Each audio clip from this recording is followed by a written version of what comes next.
Hunters, thank you for joining us. I'm Joy. And I'm Laura. And this is The Witches of Letters, a supernatural rewatch podcast. Buckle up for our end of season 2 wrap up. So it's the end of another season, and that means it's time for another wrap-up episode. We're going to discuss what has been happening with us and the podcast this season, some season 2 behind the scenes fun facts, a prank wars update, and end with our end of season games. We are also releasing our season 2 bloopers episode for you all today, as well as this episode, so be sure to check that out too. As someone who is new to the fandom, I really look forward to watching the special features and bloopers for each season when I get to the end, and we like providing the same for our listeners. We have been told that we have the same energy as Jared and Jensen with their pranks and bloopers, so we lean into that. Yeah. And prank wars will continue this episode, guys. I'm coming in so hot. I have so much material. I have behind the scenes stories from this podcast, okay, for y'all. And you are going to love it. It's going to be so much fun. I am thrilled. Hi, editing Laura here. I just needed to come on and explain that the intro you just heard was re-recorded because when we originally recorded, I had laryngitis again and it sounded awful. So for the rest of the episode, I'm going to sound sick. It wasn't quite as bad as last time, but it is noticeable. And so I just wanted to address it. We had so much fun this episode though, so enjoy. Okay. Laura, what are your highlights for this season? Like, what are your favorite things? I think the season finale was really good. Both episodes. Yeah. I loved learning that Jensen had his prison uniform tailored.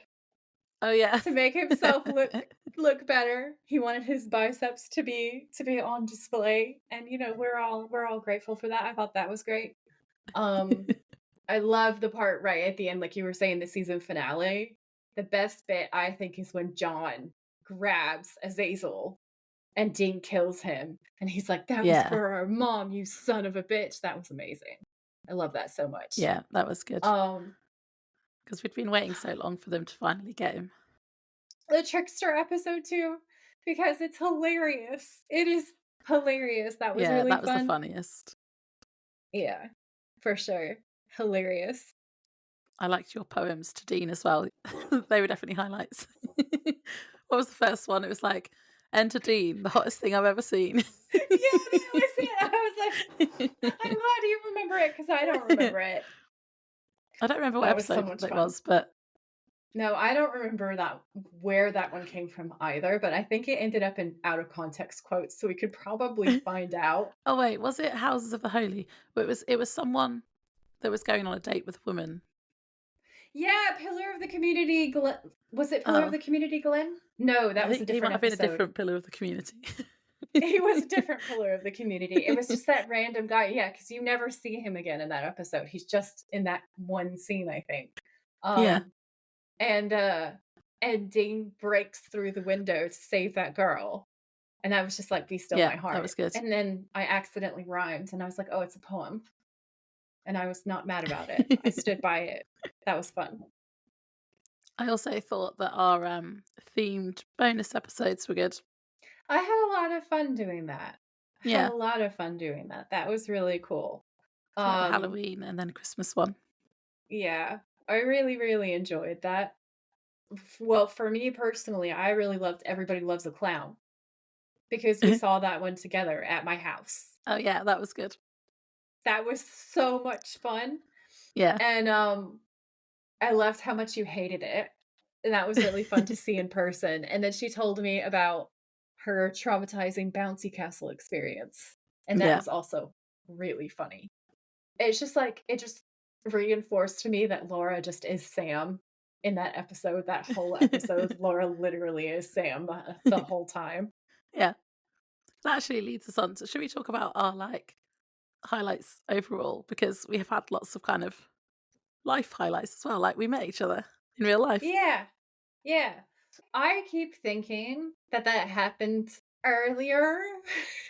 and then I forget that people probably, well, I guess we definitely mentioned it. But I don't think we talked about it too much. It was the beginning of this season though, wasn't it? Because it was the clown episode, like you say, that we watched together. And it was in August when I came to see you. That was really good. And we had some spooky times. Spooky times. Yeah, no, it was really good. So we went to one of the most haunted pubs, arguably in the world. I think they say in the world. And I we think had a most haunted really, places say they're the most haunted place in the world, don't they? yeah, a lot of them do. So it's apparently the world's most haunted pub. And while we were there, we got ghost audio. I heard things that nobody else heard, which is really fucking weird. There's a whole vibe there that I'll tell you more about Yeah. in a second. But the thing that gets me was like, we got the whole tour for free because Oh, yeah. we were just chatting to the staff, and the staff was really, really, really nice. And then we got the entire guided tour for free. Yeah. Um, and we just got so much behind the scenes information. And I I think was it helped so that we were happy with there. that. We were there at that like dead bit between the like lunchtime service and the evening. So there wasn't a lot of customers in. It was just a few people drinking in the bar and then us finishing our dinner. And then we were talking to the barmaid. And then she's like, don't we show you upstairs? We were like, yeah. Yeah, yeah. We It didn't was see all so of it though. much She did fun. only show us the most haunted room. She didn't show us in the other two. There was 3 rooms, wasn't there? Yeah. But we did all the like Um, the staircase and stuff, which is horrible, and the haunted room with the like cell. yeah, so they had the cell where people were held. It was an execution site for people who were stealing cattle and horses and things from back in the day. So it was what Yeah, Reaver territory. wasn't it like a? It was always a pub, but then it was like had a courtroom or something upstairs, wasn't it? It was like a dual purpose. Yeah. So I think it was during the era of Cromwell, but my timing could be slightly off with that. But somewhere around then, I think they had a serious issue with Reavers, and the local judge just decided to take over that place. I guess it was just a good area to turn it into a place where he could pass judgment and also execute people. And from what I've heard, that's not the Yeah, only time that that's ever happened. I guess because public houses were public houses, so it makes sense that judges and other people with big yeah, authority in the community would be able to just say that they were co-opting it for another purpose. Because I know the other really haunted pub that I've been to, the Eclipse Inn in Winchester, people were also held there during the witch trials and things. yeah. Um, and that again, I think a judge just said, "Yeah, now we're taking this." So Did we say what pub it was that we went to? we went to the Skerrit Inn, which Yeah, is in on the Wales. Welsh border, in the Welsh mountains. Basically, like it has very very cool views all the Yeah, it way was around cool, it. and it was Um, definitely the oldest pub, wasn't it? Because it was like built in the 1100 or something, oh yeah, it's super 11 something. super old. It is a listed building. Oh, the Um, door. The door was like 3,000 years old or something. The wood Yeah, from the it's door. wild. So cool. And they have this old silver cup on the mantelpiece that's supposed to be the devil's cup. So there's lore that the Oh, devil yeah. once came to the inn and demanded a drink, and also demanded that his cup is always full. And if it's not full, he supposedly gets angry Uh-oh. and does stuff. So that's interesting. Yeah. Um, But we were having our own Sam and Dean moment because we were basically walking around recording, trying to get EVPs, which we did get an EVP. we did get an EVP. So I didn't actually pick up on it at the time. No, none of Like us did. That was what was scary about it. well, this is what I'm saying. Like so we didn't actually hear it. And I was just I had my pendulum and I was asking sort of yes or no questions at the table while we were eating our lunch. And I was just kind of like I was serious, but I wasn't super serious. Like I didn't think that anything was going to happen. I had noted to Laura and Nick that I'd had a weird reaction to walking into the building, but I Yeah. couldn't figure out if that was an honest like moment of mediumship, for lack of a better word, or if it was just that I knew all of the stories, so my Yeah. subconscious was making me feel that way. Because when I go into investigations, I like to be really skeptical and practical. So I thought that it was just my mind playing tricks on itself because I'd heard all of these creepy stories. And when you go in, it's very atmospheric, like it's super ancient. The fireplace is this huge, incredibly dark Yeah. wood, and it's carved immaculately. It's just so detailed. I couldn't tell you what this scene is, but I want to say it's some kind of like woodland pastoral scene that's carved into it. Yeah, I can't And remember. it's fancier than what I've seen in some castles, to be honest with you. It was really Um, nice. it's gorgeous. But then you go up the stairs and you see the hanging rope, which you can see from downstairs, Yeah. to be fair. But you can, when you go upstairs, you can actually physically see the marks in the wood from where the hanging rope has ground into the wood Mm. over the years of use. Yeah, that was pretty And morbid. that's really morbid and really terrible. It's just like, ugh, it's a really spooky, horrible vibe. Yeah. And then you're told how haunted it is. And like, if you go on YouTube or the Travel Channel, like all of the major ghost investigation people have been there before. Yeah. Um, I which watched a is load after we'd been. yeah, which is why I was so conscientious to be like, okay, listen, you know that it has this reputation. Maybe your feelings are real, but let's like be skeptical because it could just be that you've heard all these stories. It's a very atmospheric place. It's very creepy. You could just be reacting to that. Because my Yeah. feeling when we walked into it was like, when I walk into really, really haunted places, I get this feeling sometimes of like when you're on an airplane and you suddenly drop from where you were, like you hit a little bit of turbulence and you just suddenly drop. It's like falling through yourself, losing your balance internally. Yeah.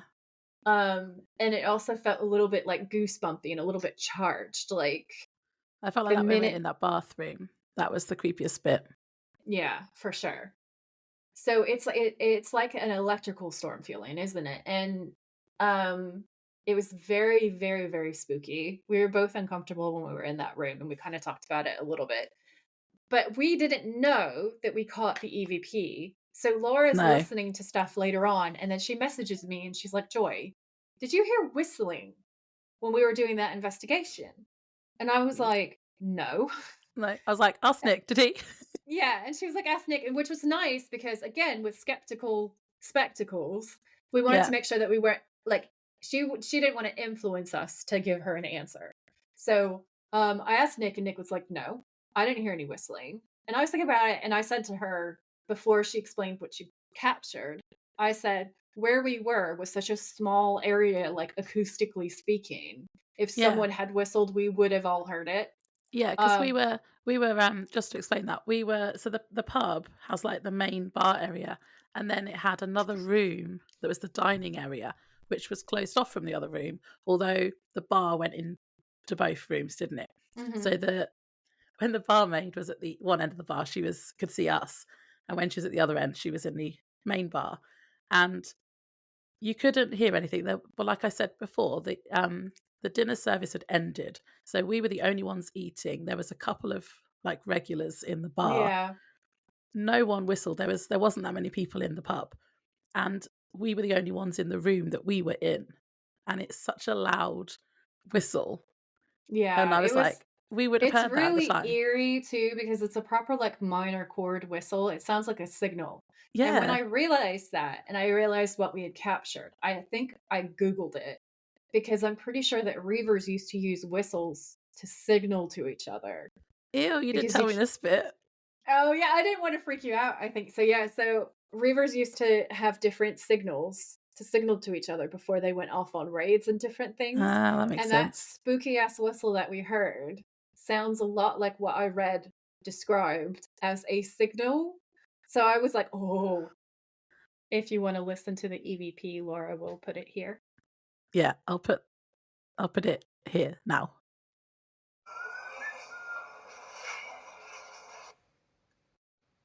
And then Ugh. it gets worse because later on we sat outside. We decided to sit outside in the garden. The garden was lovely. And again, I didn't know that any of this was happening. I'd sat down with the pendulum and I'd gotten yes and no responses to things. And I do trust my pendulum and I trust my pendulum work. So I thought there was a ghost there, but I didn't think anything about the whole turbulence feeling. Um, and I wasn't putting a lot of stock in anything necessarily. I was more sort of like curious. I thought there's definitely some spirits here. I do think that, but I wasn't 100% sure that it was what had been described because when you have a location like that, it makes a lot of sense to trump up the stories so that more people come out of curiosity. So I try to be very grounded in my reasoning. Yeah. And then we went outside and we were we were having some drinks before we left, and I heard this awful sound, and it sounded like someone hanging. Like, it sounded like someone going Ew. like but it was horrible. Like, I can't do it justice, but it was honestly like it sounded like someone was dying. So I'm, like, moving my head around, being like, "What the hell was that?" And, then, like, I noticed that neither Laura or Nick are reacting to the sound, and I'm thinking, "That's weird," and I start to get goosebumps and get really scared because Yeah. I was the only person that heard that.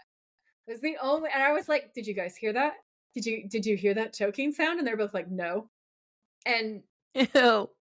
like, I totally understand that your imagination can play tricks on you when you're in a suggestible state. However, I have never actually had an auditory hallucination in my life. Like, No. I've never been so and I wasn't even that scared because again, this Joy, this version of me does not know about the fucking audio recording that we got. She doesn't know about like the whole reaver whistle thing and that they use that to communicate. So I'm just there to have a good time. I think I'm having a spooky, fun Sam and Dean investigation with my best friend, right?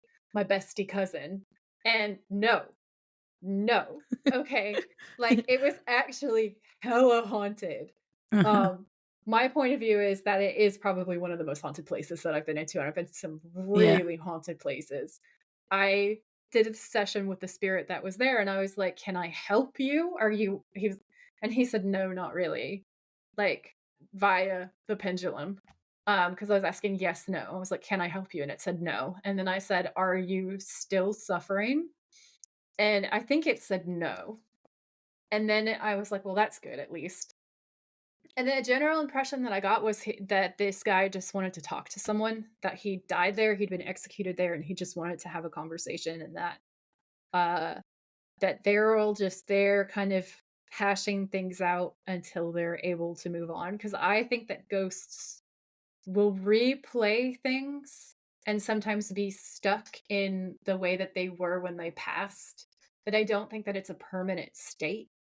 I think everything fluxes and changes. I just think that Yeah. there's the way that Christianity describes limbo, think of it like that, but not but like in flux so that people have therapy almost. So that it's like trauma therapy where you go through it until it becomes something that is part of your past and not your whole identity, and then you can move on.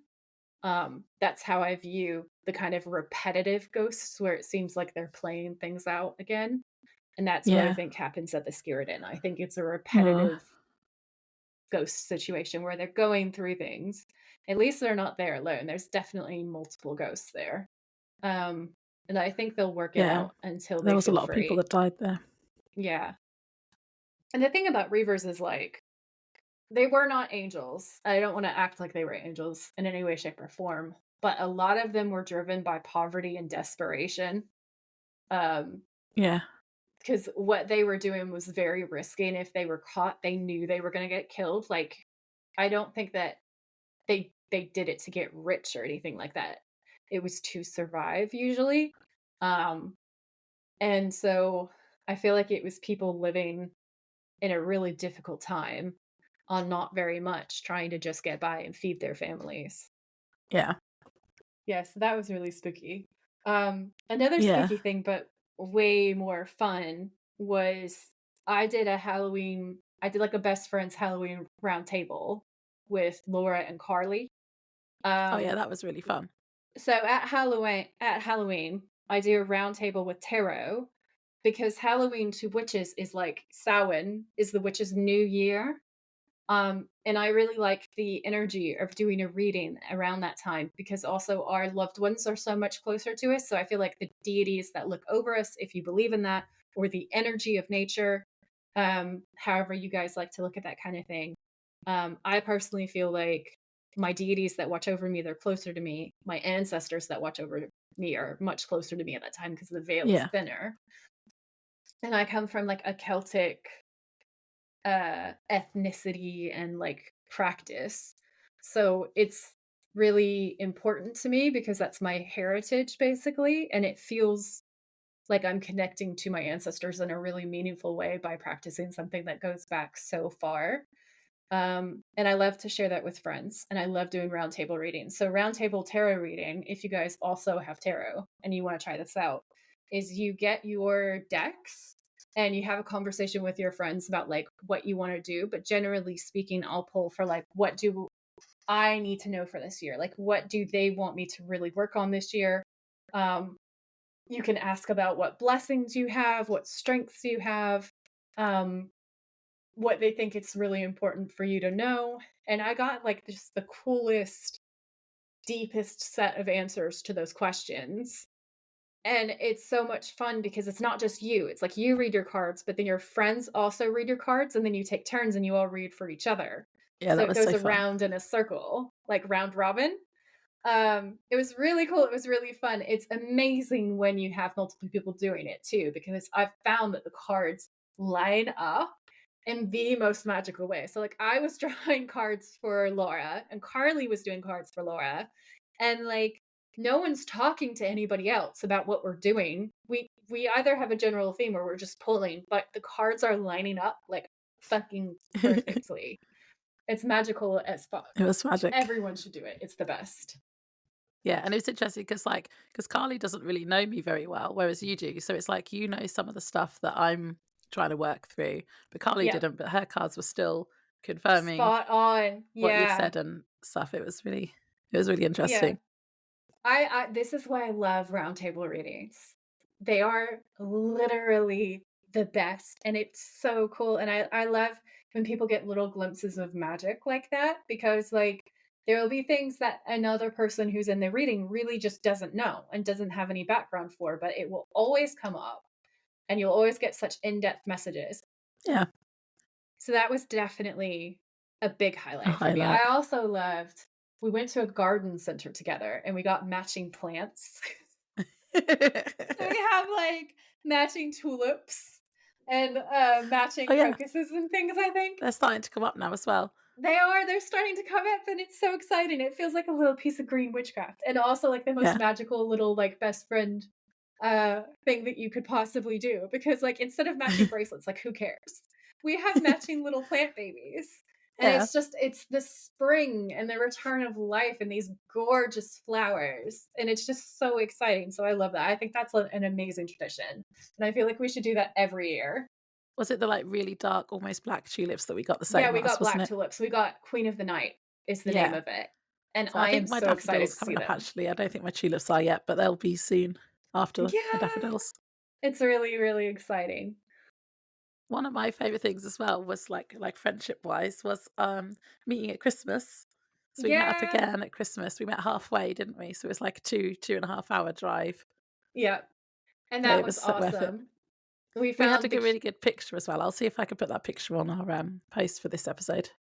we did have a really good picture.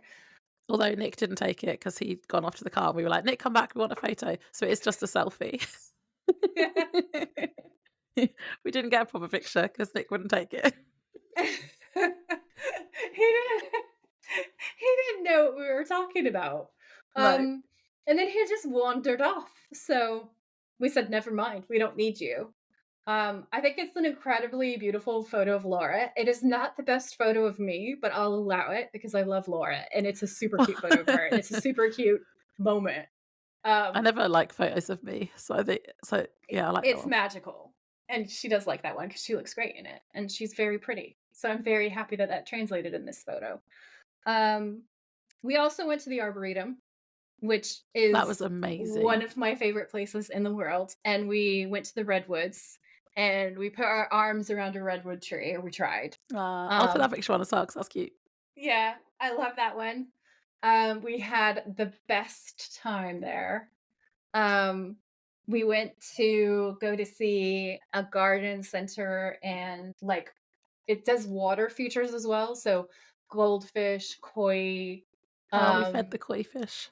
we did feed the koi fish. That was really beautiful. The wisteria was blooming and it was absolutely everywhere. And so we sat in the cafe and we could see all the wisteria blooming. and Laura had, like, a really nice cake. I was very jealous. It was beautiful. I can't They remember what didn't my cater cake to my was. allergies, but, Do you remember I what it don't was? I don't remember. I remember exactly what it looked like, but I don't remember was it banoffee? Oh, maybe. Wait, I can't remember. Was it banoffee pie? I think it was banoffee pie because I remember you making a Dean Winchester joke about it being pie. It looked amazing, and I remember being really upset about the fact that I couldn't have any because they didn't have any gluten-free stuff, and I was just like, "You No. bastards." Um, Yeah, the jacket potato. I had a jacket potato, and it was alright, but I was just because it was, like, the only thing that they offer people with my kind of allergies is they'll Yeah. do a jacket potato for you anywhere, they'll do chips for you anywhere, and I was just getting so sick of fucking potatoes. I love potatoes, but I was starting to get a little bit sick of potatoes, if I'm honest, and I was, like, looking at the banoffee pie being like, "I want the bano," which you could tell because I don't know how many months later it is, and I still remember that banoffee pie in, like, huge detail. So that was epic. That was in the summer Um as well. I think I derailed us by talking about Christmas. This was all still when I went to Troy's in the summer. Yeah, no, it was amazing. Um, Those we had redwoods, I think about them all the time. Those they were just amazing. uh, honestly, every time I go there, I'm like, "I wish Laura was here." Yeah, I think about those redwood trees all the time. We don't have. I don't think there's anywhere near me. There are some forests and stuff, but I don't think there's any arboretums where they've planted specifically. But because they were huge. Yeah, redwoods are amazing, and I love going there because I feel like I'm at home because they're an American species, aren't they? Yeah, And, you can see them at home. There are a couple of places where they've been planted in Florida, that they're more native to California, but there's a few places outside of California in the US where you see them where they've been planted out, and it's just magical and amazing and beautiful, and when you're in their presence, you just feel so calm. Like, you yeah, feel like you're surrounded by giants in the most magical way, and you feel so relaxed and happy. It's impossible to go there and have bad vibes. yeah. I didn't realize how like furry they are. Oh, yeah. Yeah, until you see them in real life, you just think that they have, like, normal bark, but their Yeah, bark is actually really spongy and it's like soft. it's got fur. Yeah. Yeah. And if you stand directly under them and look up, it looks like a spiral staircase from all the old branches. It does, it looks really magical because of the way that their canopies form. Because they get really close, but they don't completely touch, so you get these beautiful patterns when you look up, and, it's absolutely gorgeous, and you just kind of feel like you're part of everything, and everything is part of you. It's really, really, really incredible. It's one of my favorite things in the world. Nature's amazing, especially Nature trees. is Trees are amazing. good. Trees are the best. I get a similar feeling if I'm like round really old, like oak trees. Yeah. Yeah, for sure. The old giants, they all have that Yeah, they're kind of huge. yeah, Yeah, that kind of calming energy. There's something about being really tiny next to something that's really ancient, yeah. um, that's oddly comforting. I feel like that in the sea as well. Like if I Yeah. go swimming in the sea, I like literally just lay on my back looking up because you're like, I'm just in this massive ocean. Yeah, just a I'm just part of this tiny little everything. thing in a massive ocean. Yeah, and there's something peaceful about that. I feel that the most, I think, when I'm in a dark skies area and I can see the stars perfectly, and you look up and Yeah, there's just this vast sea of lights all yeah, I around like that you. too. I love that feeling. Yeah, So, what were your favorite moments in terms of us, like like the podcast. podcast Um, moments? you gave me that mug for Christmas. Yes! You guys, I was so excited about this present that I almost broke and told her so many times, and when I showed it to Nick, Nick was like, "Did you get one for you? They should be matching." Yeah, you should have And I got was 2. like, "Son of a bitch," because I didn't think of that. It has our season So, 2 artwork on it, and it says Demon Dust on it. it does say demon dust. I chose our quotes that we were saying a lot. So it says demon dust and it says something else on it. I can't remember what the other thing is, but I thought it was Oh, hilarious. plaid power. That's it, plaid power. Um, and I am gonna have one made up for myself for Yeah, sure, so that they we can be need season matching. 3 ones soon. Yeah. So Laura does the stickers. She gets us stickers every season, and I'm Yeah, gonna do mugs. I think so. I'll yeah. do mugs for season 3 also. Every season we'll have a mug. We've got quite a few season 1 and season 2 stickers left over, so at some point when we get bigger, we could do a giveaway. We can do a giveaway. Yeah. That's gonna be really, really fun. We'll have like I can get an extra mug made up. We can have the stickers, maybe I some Winchester charms. I wanna have a sticker sheet made up, don't I? I've designed some of them where we've got loads of different stickers with our different catchphrases and stuff on. I love that. I've seen the layout for it and it looks so cute. I'm genuinely really excited for it. I honestly also would wear a t-shirt that just said demon dust on it because we say it so much We and say it at that would least make once an me so episode. happy. We do. We do. It's gonna be I'm gonna do it. It has to be done. They need to be made up. So maybe we could add that to the giveaway too. But yeah, I think my one of my favorite moments was you you're being like, wait, are they dead? Is Sam dead? So like there's the cliffhanger at the end of season 1 where they get hit by that demon driving the semi truck. And Yeah, Laura was like seriously not okay with that. She was like, "Are they like they're all dead? dead. What's Everyone's dead. happening? Oh my god, everyone's dead." She was freaking out. And I had forgotten how traumatic that cliffhanger is actually, if I'm honest. And Laura was like, Yeah. and I was like, "Oh." And then I was like, "You know what? Every cliffhanger is kind of like this." And Laura was like, "No, what do you mean? No, that's not okay. I'm not okay with that." And then this season, where Sam gets killed, Laura I was was like, like, "What? What's happened?" is Sam dead? And I was like, yeah. She was like, how is he dead? What do you mean? There's There's so many 15 more seasons. seasons. It doesn't make any sense to me. And I was like, just wait. Just wait. And this is gonna become like old hat to you, you know?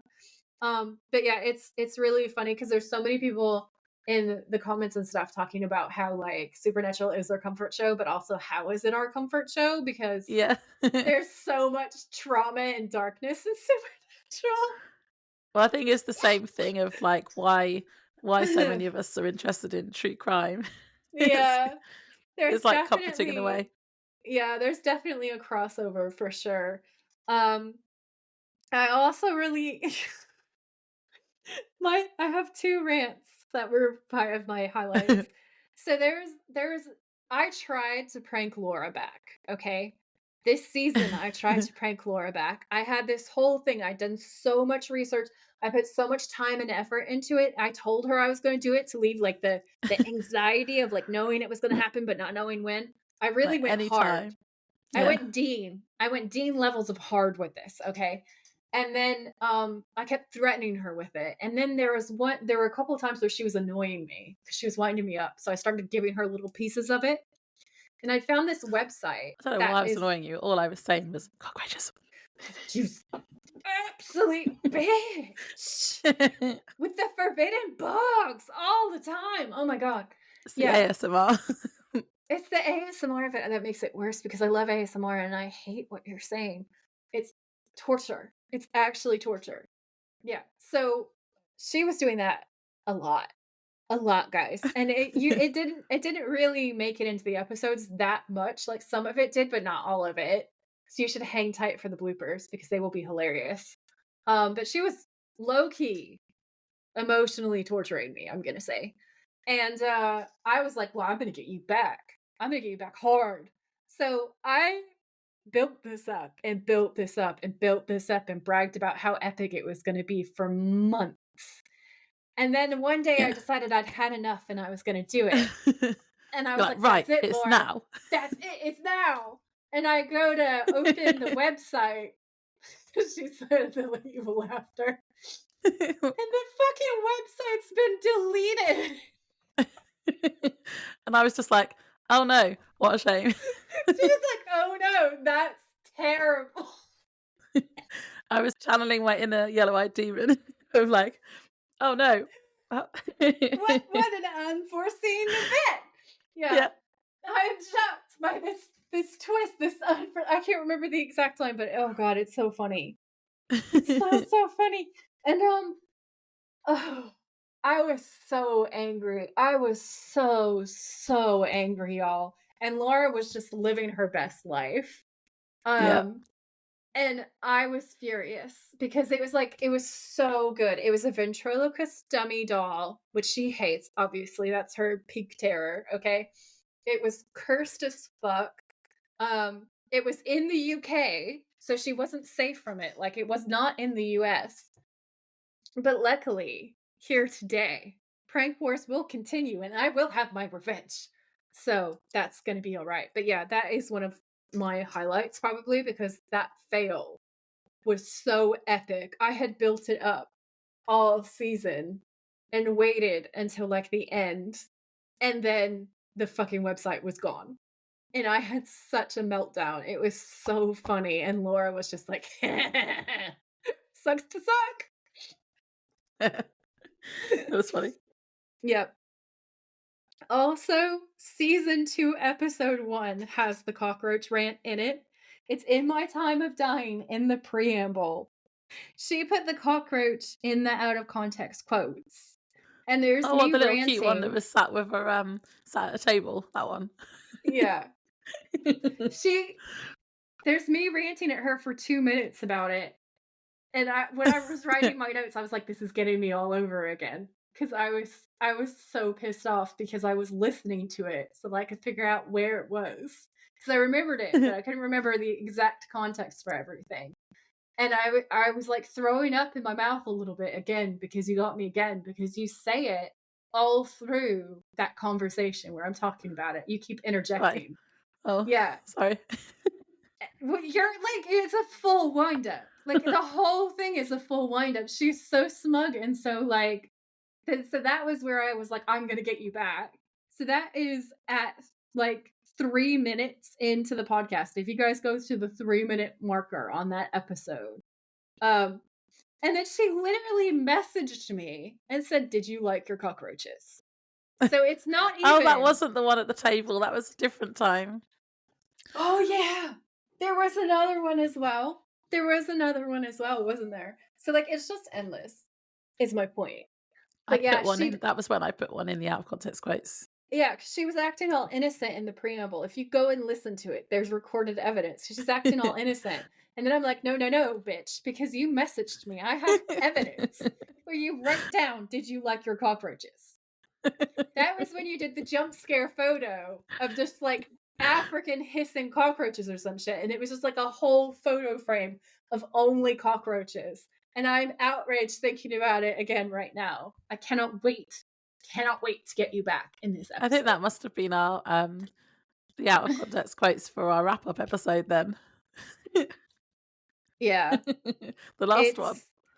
Yeah, it was a follow on from that because it's the In My Time of Dying preamble. So it's the first episode of season 2. So yeah, it will have been like the follow on from that.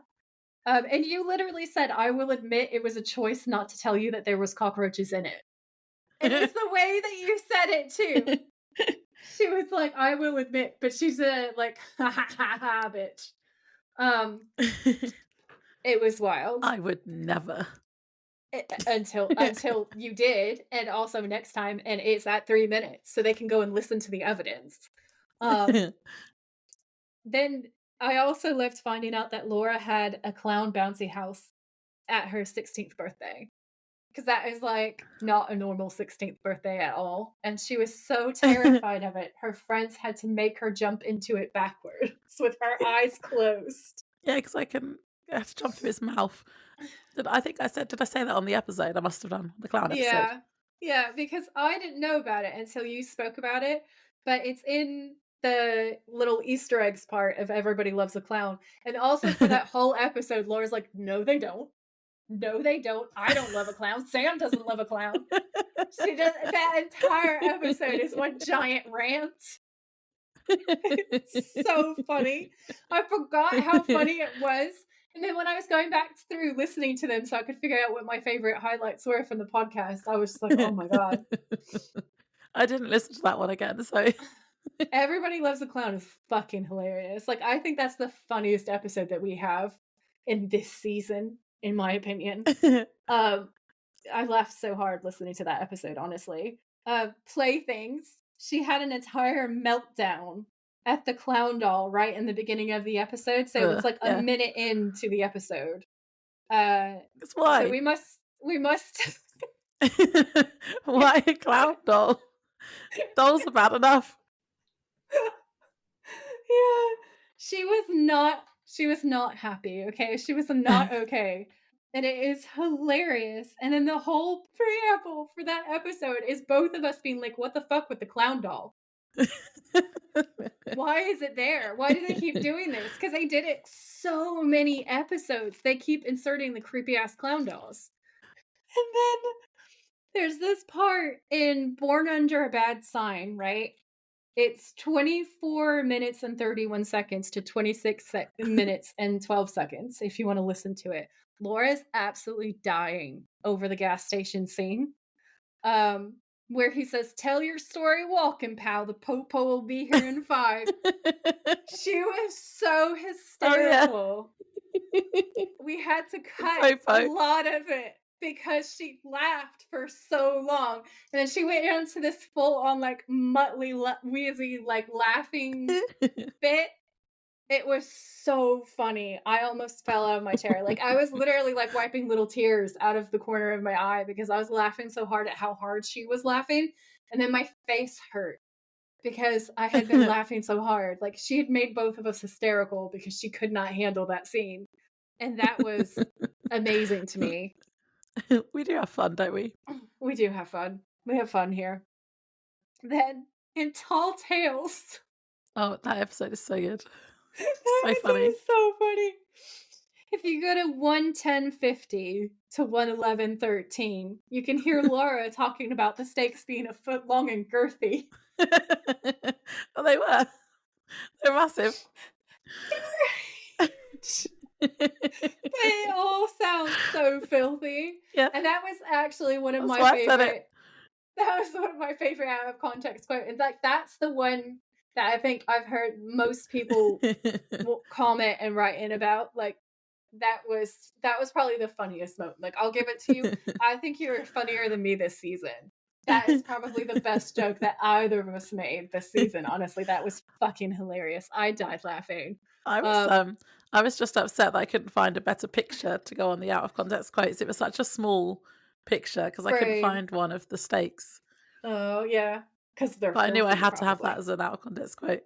No, that was amazing. And then she also says in that section that's really funny too that there was this was one of her fun facts. So this is in one of my favorite fun facts things, which is a good segue because we're about to segue into our favorite fun facts and stuff. But there's a crew member dancing to Barry White in the control room, and you can see it on camera in that scene. Did you go back and watch it? Yeah, and it's true. It is so good. It's so funny. It fits in really well with the episode. So I always wanted to know, like, if they knew and they left it in because it kind of ties in with the whole trickster energy, or if nobody knew until the end, and then it went on air, and then people realized afterwards, which also ties into trickster energy. Either way, it's brilliant, very fitting, and also really funny. So my favorite of Laura's fun facts was when Jensen was running and fell into the ditch and they kept it in. Was that hunted, wasn't it? Absolutely merciless. Like, they're running away from Gordon, who's chasing them. They're, like, running for their lives. And Jensen just stacks it. And they just kept going. And then they left it in the episode. Well, it's funny. Oh, so like the look of surprise is very real. And that was great. Like I love that so much. I literally never knew that. That made that episode so much better for me. I think my favorite fun facts were all the ones from Hollywood Babylon because there were so many like supernatural Easter eggs in it, like the fact that they had some of the quotes that people had said to them about being it's a bit dark. Oh yeah. I love that. It's horror so film. that was so good. There's the amount of sass from like Kripke, and that was so Yeah. good. And there's Um, loads of like pictures and like clips, like all the trailer in the episode, the trailer for the film in that yeah, episode that was had amazing. shots from Supernatural in it, like Route That was really 666 cool. and Scarecrow and stuff. Yeah, that was really, really cool. Um, my other favorite thing that I learned from you was that Jared pranked Jensen with the haunted dolls from Playthings by like grabbing them and Yeah. stuffing them in his trailer. So Jensen just walks into his trailer and is surrounded by fucking haunted looking dolls and probably haunted Ew. dolls because I don't think that they made those. I think they went off and bought them from like antiques dealers as you would. And maybe filled in a couple of them, maybe got some modern dolls and just dressed them up to make them look a bit older. But yeah, I think a lot of them were real old dolls. Yeah. And so yeah, so just fills his trailer with dolls, and Jensen's like, nope. That was hilarious. I love that. So I actually have some new fun facts, because obviously now I'm at the end of season 2. I was allowed to watch the special features, Yay! and I wrote down some of the most fun facts of them all. So you know, in season 1 when I said about how Kripke had wanted it to be like a journalist or something that went round instead of brothers. Yeah, I remember that. Yeah. Um, so he said about season 2 that they didn't want to just follow the same format as season 1, where they're going to a town, they investigate, they fight the monster, and then they leave the town, because that was basically all of season 1, wasn't it? Yeah, for Um, sure. he said it would get stale. So one of the things they did to make it less stale was kill John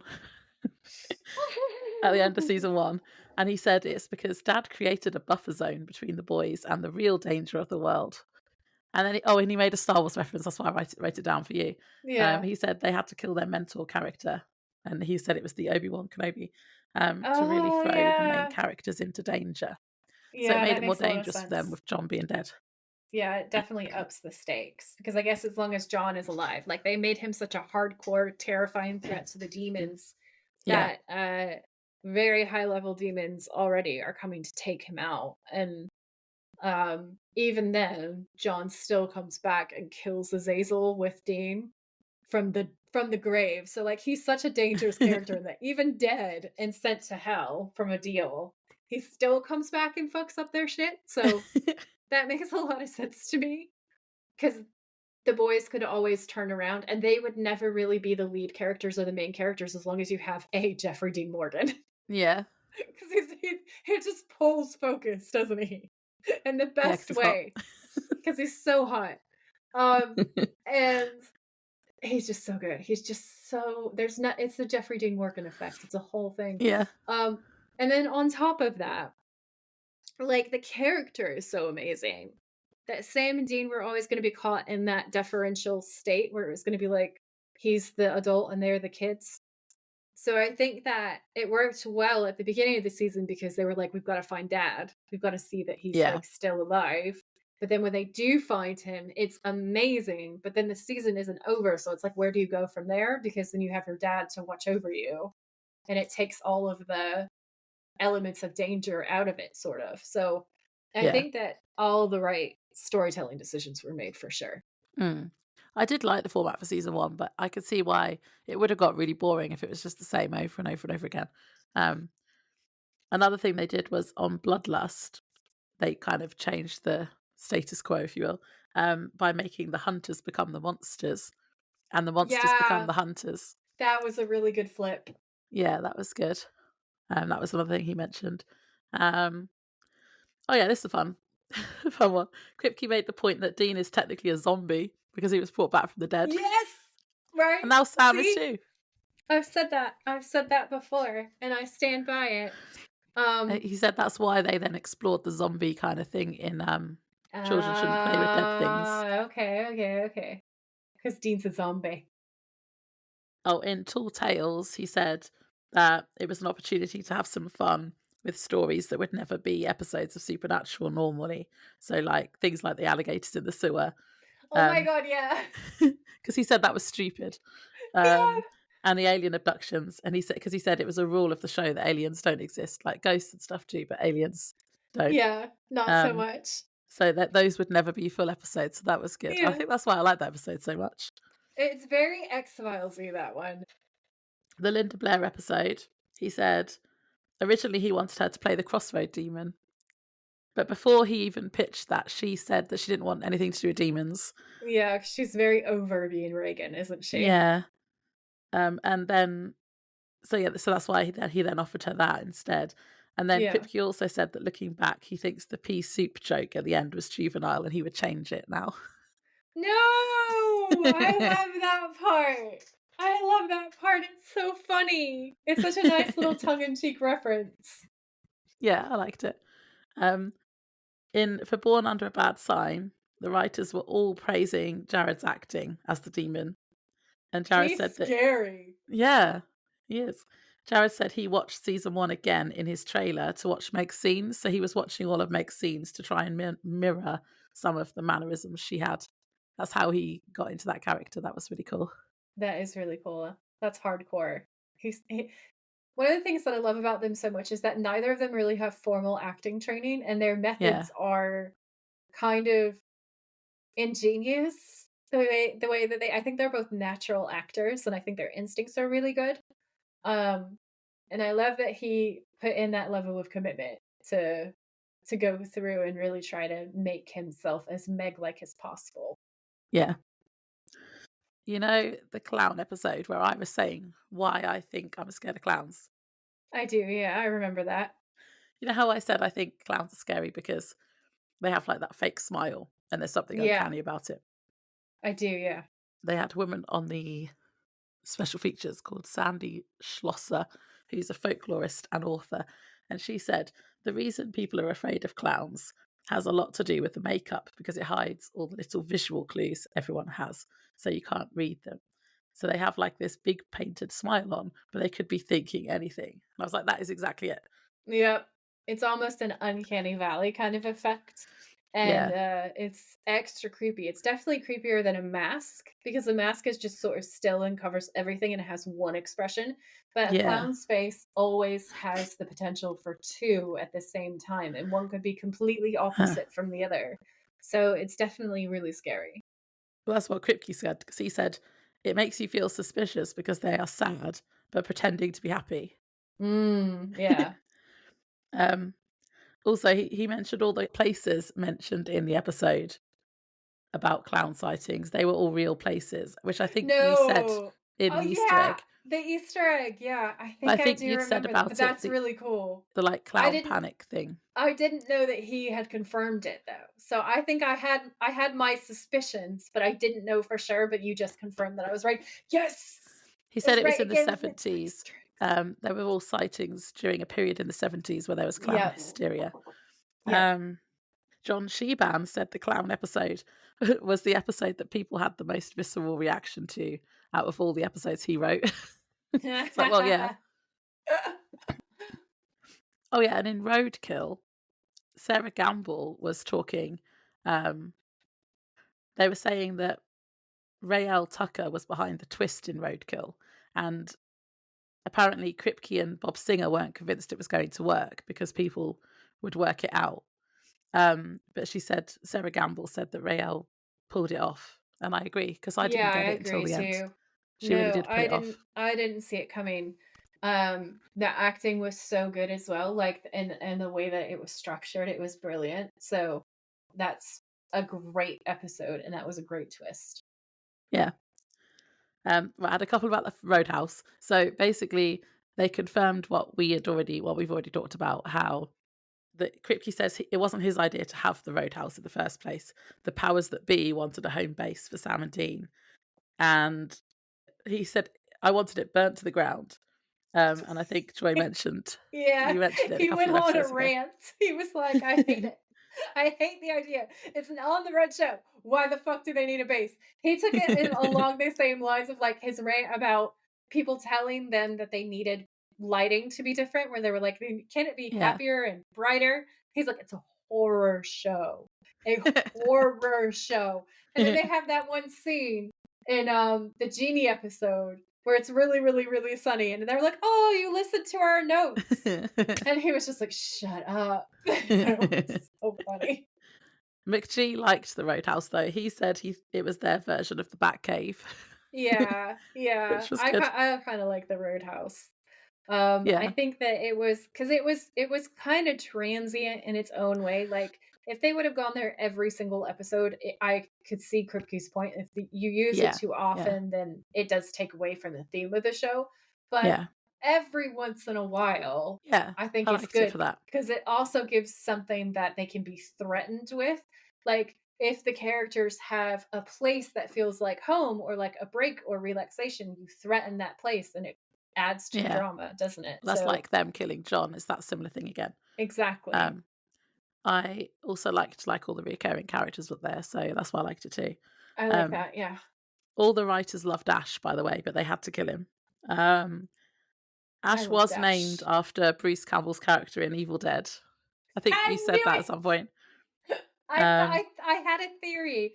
I don't think I was 100% sure, or if you said it, because I feel like we kicked that idea around, but I'm yeah, not sure that we said it as, like, for sure, but I love that that is true, because Bruce Campbell, as we know, had words to say was jealous. about the acting.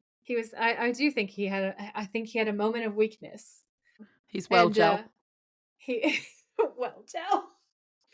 Oh, so funny.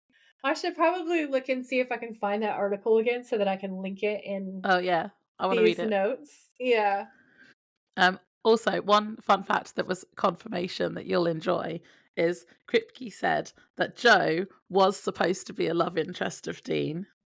I Um, fucking knew it. yeah, because I everyone's like, "Oh fucking no, knew it. she was the sister." No, No, love absolutely interest. not. He Kripke made a said it joke himself. about how he should have done something about Cleaned the pipes. his area, okay, after she rubs past like, shut up, that was not supposed to be a sister vibe. If you think that's a sister vibe, you're fucked up. Like, that's not okay. That's not a um, brother-sister vibe. but he did say that the audience could tell they were trying to force it, so that's why it never came to anything. And he said most of the fan base are women and they didn't like it. I didn't think that they were trying to force it, I thought No, they I were would have building liked up. them to be together. Yeah, incorrect. Like, I don't know who their test audience was, but they should shut up. They're wrong.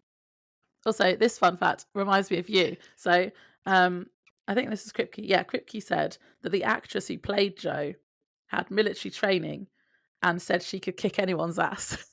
Yes, And like that all the is true. the knife thing that she was doing, that was all her. Yep. And yeah, that reminded me of you. Oh, thank you. I take that as a compliment. I love that. And you like Jo. That's why, because she's you. Joe is literally me, and that is why I like her. Yeah, it's true. It's not a lie. I feel so seen. Yeah. Right, I've just got a couple more because my voice is going. A couple more general fun facts.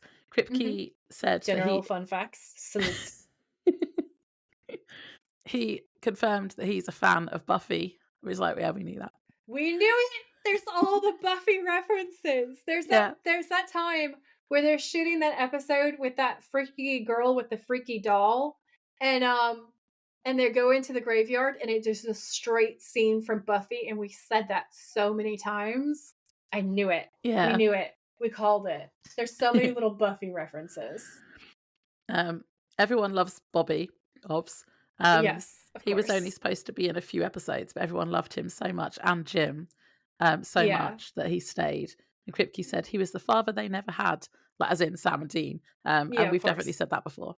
Yeah, yeah, for sure. Bobby is gold. Gold. And I would also like to say, as a Southern person from the redneck area of the world, it's actually really nice to see a redneck character Yeah, portrayed in a positive and intelligent light. Like he has an yeah, accent. He has an accent like mine, but they don't portray him with the worst of the stereotypes that we get all the time. And it's so nice to see a Southern character who's not just a bag of bullshit on TV because it's written by people who've never been to the South and have no idea what our culture is and just fuck it up constantly. Like, it's really cool to see Bobby representing us. That he's always so makes me so sweet. happy. Yeah. Yeah. And my final fun fact is, well, it's not really a fun fact. It's more just saying how amazing you are, because I was watching the special features for Croatoan, and Mhm. I am convinced that you do more research for our podcast than the writers did on the show, because No way. for Croatoan, they're all talking about this, and they're like, "Oh yeah, the legend of the Roanoke colony," and they were talking about not knowing what happened to them and how there's no proof at all. Yeah. And I was like, "Well, Joy found a whole load of stuff about descendants of people that were there who were half Native American and half English. So Yeah. it's pretty obvious what happened, wasn't it?"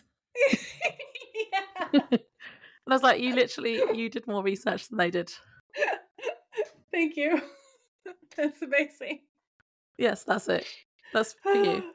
Thank Your you so research skills. much. I feel seen. I give myself a Bobby would small be proud. trophy.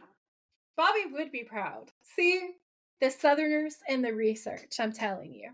And Ash is super Southern too, actually. So that's another reason why I left Ash, because Ash was another redneck character. And I was like, my people. Yeah, I like Ash.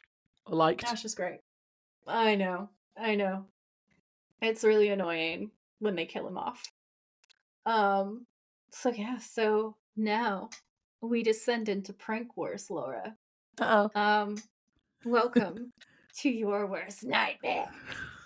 So, what I Although I have have to for say, you.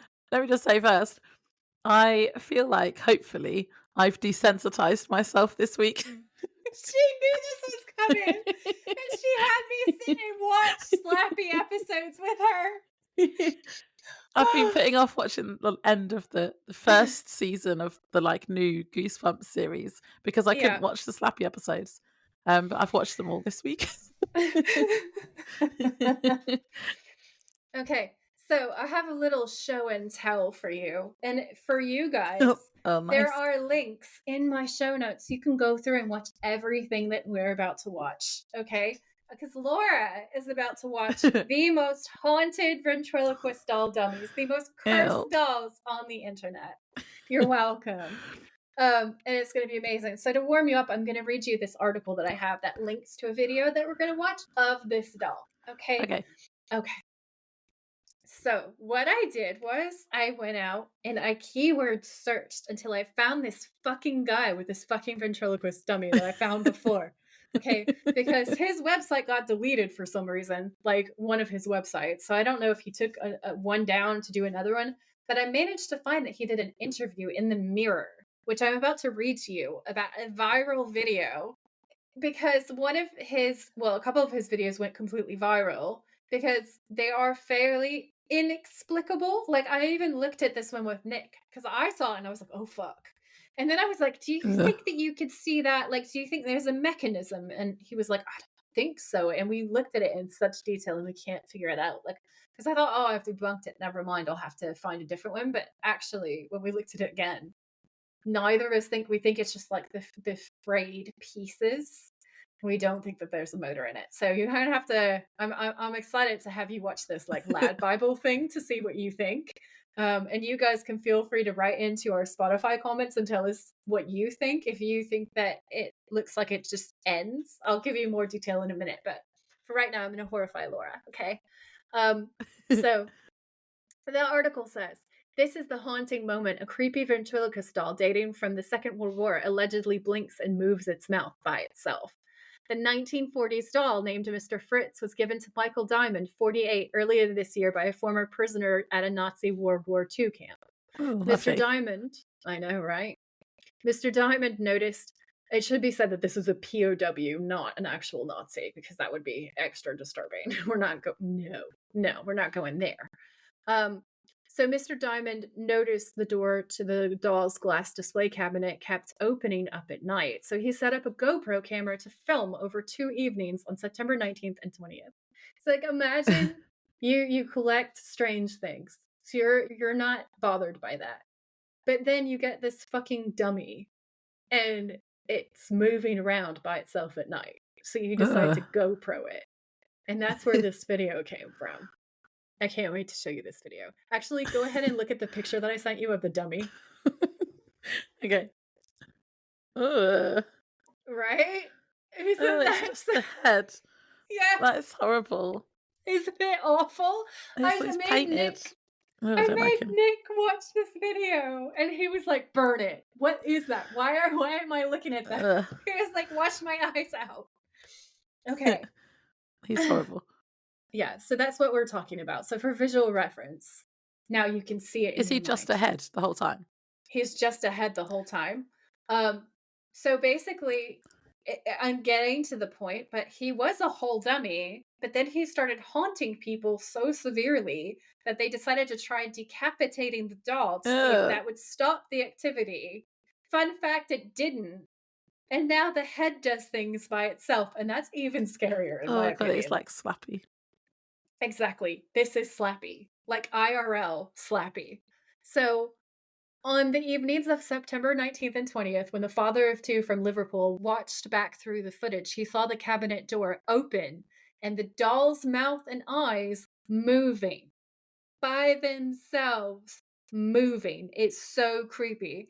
Mr. Diamond said, when I first watched the video back, I had a weird feeling in my stomach. I wasn't completely surprised because what had been happening with the door. So already, like, things had been moving by themselves, kind of poltergeist like activity. Um, and he says, at least once or twice a week, I noticed the door kept coming off of its latch. The background of the doll. The doll was apparently taken to America after the end of World War II and was owned by an antique shop in Myrtle Beach in South Carolina before it came to the UK. He said, I was really taken aback by the history of it, and he did have a strange feeling. But he wouldn't say that he was scared of the doll when he first ended up acquiring it. Well, clearly Or no, because he's a man. He can't admit to being scared, can he? yeah, exactly. So the creepy doll was made by an American prisoner at Stalag 2B, a German World War II camp now in the town of, I can't pronounce that, Cezarn in Poland. Mr. Diamond believes the prisoner worked as a ventriloquist before being taken prisoner. Mr. Fritz was given to Mr. Diamond by a local militaria collector in, I guess that's a collector of military things. Militaria? I don't know, guys. They collect military stuff. That's all I know. So it was given in July and now lives in Mr. Diamond's, quote, freak room where all of his collector items are kept. He said, quote, the door was being opened once or twice a week and I knew it was strange. You can see on the first night the door swing open by itself. On the next night, you can see the eyes move before the door opens and again afterwards. The eyes Ugh. flicker and his mouth moves up and down slightly. No, thank you. Is this so? This is the door and the like his display case. Yes. Ugh. Yeah. Yeah. Is there anything else in there or just him? I'm about to get to that. Oh, So he says, no, it's just him, right, in this area. And he says there are no open windows in the room and no airflow. The door is on a latch, so it shouldn't just swing open. He says he's told his wife and daughter about it, and they don't like it at all, which, like, no surprise there. I have a haunted doll, and it's moving things around on its own. And his wife and daughter were like, fuck that. yeah. Keep it in your freak room. They made him chain it shut. So they said to stop it from happening, he's had to chain the box up and covered it in a blanket. So Oh, that's that's why I the had a state chain on that the it's in picture. right now. Yeah. Mm. It's actually chained in so that he can't move shit around. And so Ew, he that's really creepy. is an entertainer and travels the country performing stunts with his museum full of collector's items like taxidermy, animals, spiritual props, skulls, and ancient weaponry. But even he was like, fuck this. And that's why I think it's so scary. So let's click on our first video now so that Laura can watch this happening in real time. Is this Facebook one? Yeah, that's the Facebook one at the top. Ugh. Yeah.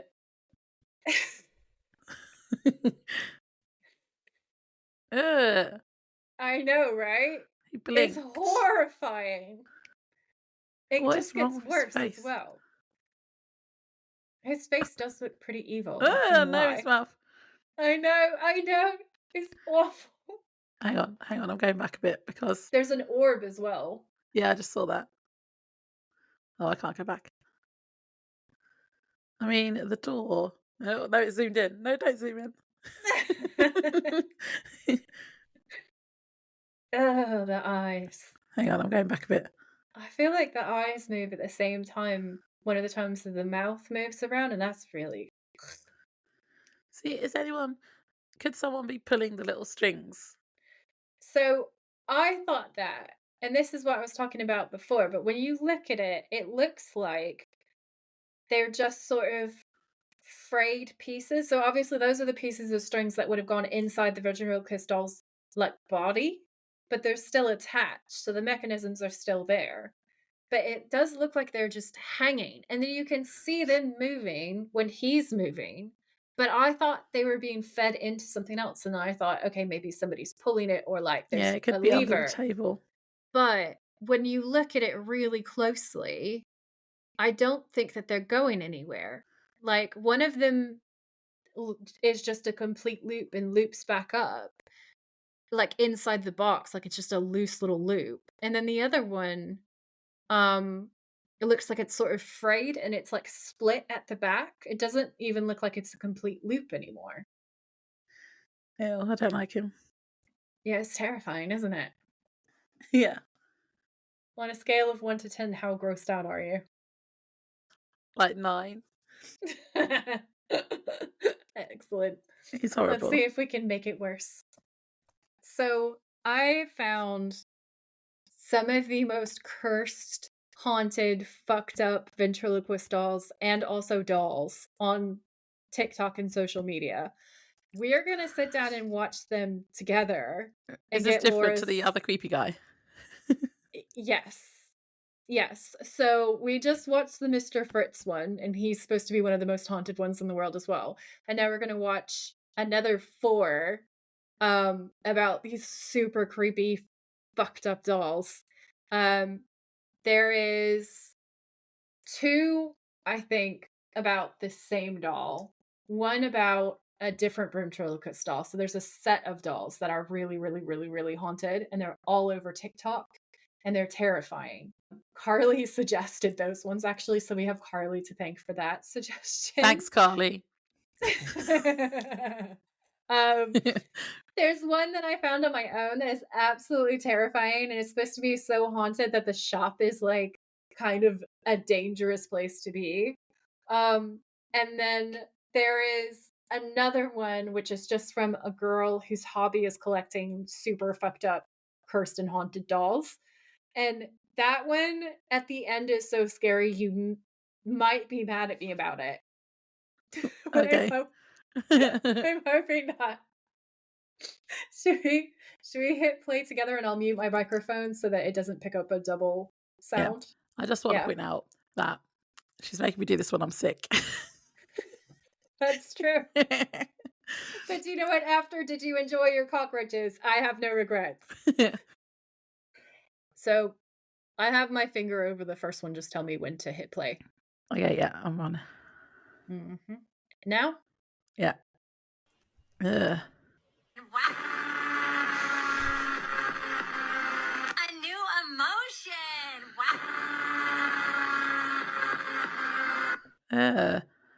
These ones are creepy. I feel like I've seen them before. They're terrifying. They're the McCarthy dolls. So apparently, when McCarthy was president, they made these ventriloquist dummies out of him. I don't know why. I don't know why that was a thing, but I guess people thought it was funny at the time and could make political jokes or something. It's the mouths. Why? I don't like the mouths. They're like a block that goes up and down. Yeah, it just falls open in a really weird way, and the eyes are way too wide. Yeah, Is another that's what's part of creepy it. about them. It is terrifying, honestly. Ugh. So that's a cursed image, honestly. Are you ready for the next cursed image? So the second one. Okay. Yeah. I'm gonna hit play in 3, 2, 1, hitting play. Did you know there's a cursed puppet in the UK that's so dangerous the owners won't sell it? What the hell is this? Bygone times in China are supposed to be wildly haunted, but the ghosts aren't the scariest things in that old antique shop. Way That down in one the looks like a basement clown. lives Stumpy, Oh, the cursed no, I don't like ventriloquist him. dummy. He's said to be so dangerous he can't be sold. He just sits alone in the basement, He's got no waiting for arms. someone to play with him. I He's thought you were gonna horrible. throw your phone for a second. He was a jump scare, he was. He's like a clown as well. He's clownish. Yeah. He does look very clownish and just he looks pretty evil. It gave me the heebie-jeebies through the TikTok, not gonna lie. Like I sort of scared myself a little bit with that one. I also scared myself with the last one a little bit too. Ew. Okay. Are you ready for the next one? Well, I suppose so. Okay. 3, 2, 1, play. The following incidents took place in Connecticut at the residence of Ryan Matthew Cohen and Regina Rossi. I'm Ryan Matthew Cohen. I'm Regina Marie Rossi.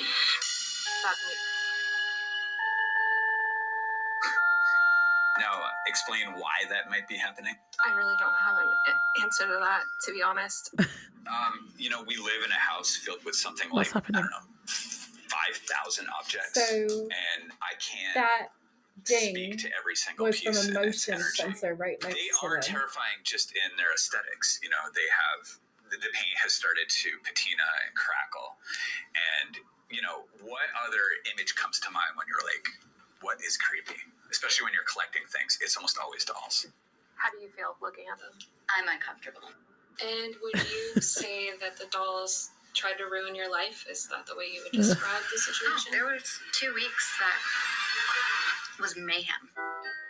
Okay, so that's that one. So the backstory that you get if you keep watching this series, which I'm not going to put her through because she looked like she was going to throw out her phone, is that they kept hearing the pitter patter of little feet, and she thought because she has like small dogs, she has like chihuahuas or something, she thought it was that, and then she realized no, it was the dolls. And then they would find them by themselves, just slumped over in the hallway or in different places throughout the house. But that was just like a regular sort of haunting. But then they did a photo shoot with the dolls for the book, and they were really disrespectful to them. And after that, that's the thing. Yeah, things got really bad for them. So like their water heater broke, their electricity went out, lights would start flickering and then like explode. And they got so scared. Even as collectors of haunted things, they said no more. Never mind. So they boxed them up with so much salt that when she opened the box, the salt was pouring out of the box. And then she went back to do an interview with them to learn more about the dolls that she now owns in her house. And she and her partner have an entire series of videos about these haunted dolls. So much salt. That's a Sam and Dean thing. That is a Sam and Dean thing. There's no low sodium freaks there. Oh, I don't like the sound of that. But see, this is why you should be respectful of spirits, because this is why I get annoyed at ghost adventures. Because they go in and they're like taunting the ghosts. It's like, well, don't do that. Yeah, and see, that's kind of what happened there from my understanding of how much of that playlist I saw. So the whole story is in that playlist. So all you need to do is click through when you follow the link on TikTok to watch it. No, not doing that. And you can watch the whole the whole story. I showed that one to Nick too, and Nick was like, nope, nope, nope. And he just left. Oh, it was great. So if you guys are a fan of creepy doll stuff, that's it. So this last one is my last one. And I think that it's the scariest. I think I saved the best for last. Yeah. Are you ready for it, Laura? Yeah. Okay. 3, 2, 1, play. What is it with dolls that have arms? I don't know. It's scarier too for some of them. Is that Annabelle? She's the same model as the real Annabelle, the Raggedy Ann doll, yeah. Ugh. No, thank you. That's what that last one was about. It's like it's crying. It's like it's crying black cursed tears. Yeah. And the subtitle on the video says "Haunt your dreams in her demonic form." Yeah, what does that mean? I actually don't want to know. I feel like ignorance might be bliss in this case. But yeah, so that was my prank war for this season. You're welcome. I feel like the scariest one was that first one that's chained up. Yeah, the ventriloquist dummy head that moves by itself and has been chained down. And like had his whole body removed because he was too scary, that they just like separated him, but that didn't stop him. So he couldn't move around. Now I can just blink. Yeah. Ugh. That was pretty darn scary. No, well, touche. Thank you. Thank you. Oh, well, thanks for scaring me. You're welcome. I've got to think of a way to get back at you. And so it continues. It'll be like episode You need to be scared 1. of more stuff. Episode 1 of season 3. She'll have found something. She'll be like messaging Nick while I'm not around, being like, give me more things that Joy's scared of. Yeah, what's Joy scared of? Give Apart me from other stuff. the forbidden bug. Some other podcast highlights. We've been getting loads and loads of comments Oh, yeah, we have. recently, and it's so good. Like, please comment because we love reading them all. And we had one specific listener who's basically binged our whole podcast in like, I don't know, a couple of months, and she commented like every now and then on throughout, and it was so nice to see her comments all the time. And that was we've the commented, best. we've replied to most of them. Yeah. But yeah. That's well, so she'll message me and she'll be like, we have another one, and then she'll send me a little screenshot and I'm like, yay. So that's specifically on Spotify. Yeah. And what we're talking about when we talk about comments, we do love to hear from you on Instagram. That is always fabulous. But we really love to hear from you on Spotify because that's where people tend to discuss the episodes in a little bit more detail. They answer our questions. Like we'll ask things really nice. in mid-episode and people are replying to it now. And it's just like lovely to see that. And it's so nice to interact with the community and create it together. It's so rewarding to know that people are actually enjoying what we're doing. That's the nicest thing in the world because we come here every week and we put hours and hours and hours into it. And we do love what we do, but that doesn't mean that it isn't hard at times. Like I'll be ill or Laura will be ill and we'll just be kind of scraping together the energy to do it. And then we'll get like lovely, is anyone actually listening? Comments. And then we go, oh yeah. And it really just makes our day, our week, like it makes the podcast. Yeah. Because people will put comments about, like, we might have had a discussion about a certain part and what we thought this meant, and then people will say, oh, I thought it meant this, and that's really cool. Oh, yeah, no, we literally love that. We love that so much. We get so excited to reply to you guys and have those conversations. It's the best. Yeah, so please comment on Spotify. Yeah, please do comment on Spotify. But I think that's overall probably jointly our favorite, like our biggest highlight from this season, isn't it? Yeah, yeah. Because we also hit 2K this season, which was huge. But I definitely Instagram. Yeah, we're at just under 2.5 now because we're at 2.3. Oh yeah. And we're really, really, really grateful for all of the new listeners. We're really, really grateful for just all of the support that we've received from the SPN community and how welcoming people have been.